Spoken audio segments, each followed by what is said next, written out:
Hi friends, it's Rabbi Jenny Solomon here at Beth Meyer Synagogue with a Mincha moment. So we are in Parashat Chayei Sarah. Of course, this Torah portion begins, even though it is called the life of Sarah, it begins with Sarah's death.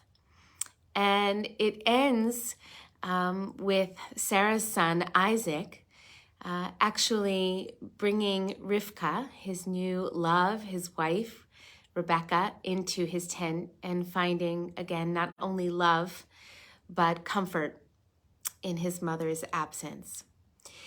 And I want to just note that, we don't hear from Isaac for a little while after the Akedat Yitzchak, the end of last week's Torah portion, in which he is almost sacrificed by his father, Avraham, which I would say is not uncommon when it comes to traumatic experiences, which we can certainly imagine that moment was for Yitzchak.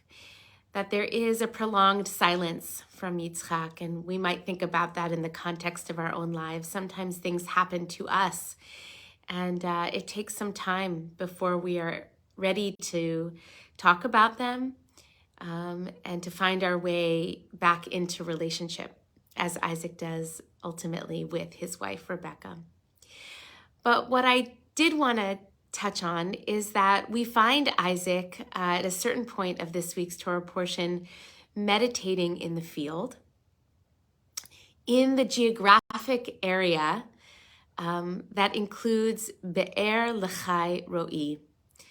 The well, it's an interesting geographic reference. And of course, you may remember that this is a place where Hagar and Ishmael found themselves when they were cast out of Abraham and Sarah's home, a place in which they felt that God saw them and heard them and could meet Ishmael, B'asher Husham, right where he was.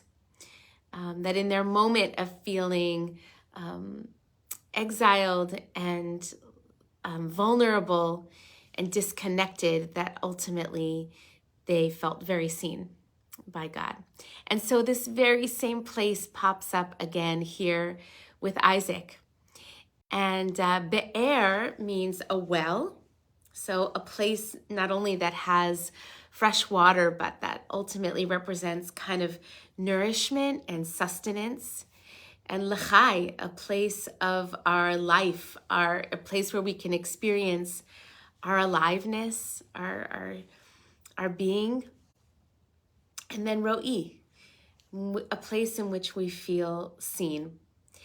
And I would actually argue that the fact that Isaac is meditating in a field, lasuach basadeh, and that he is somewhere bookended between this traumatic experience with his father from last week's Parsha and losing his mother, another kind of potential trauma, and then finding love, finding comfort again at the end of this week's Parsha, that the fact that he finds himself meditating and in prayer, in some kind of prayerful contemplative practice, and that he finds himself near Be'er Lachai Ro'i is not a coincidence.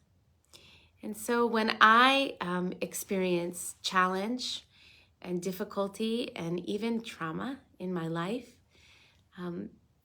finding practices and even places, physical places where I can go to feel the air, that wellspring of nourishment, Chai, my aliveness, and Ro'i, a place where I feel seen, a moment, a practice in which I can feel seen, that is healing. That is nourishing, it's sustaining, and it's what makes it possible when there's been a rupture to potentially come back into relationship and into connection and wholeness. So it's something that we see kind of in this loose arc of these two Torah portions coming together.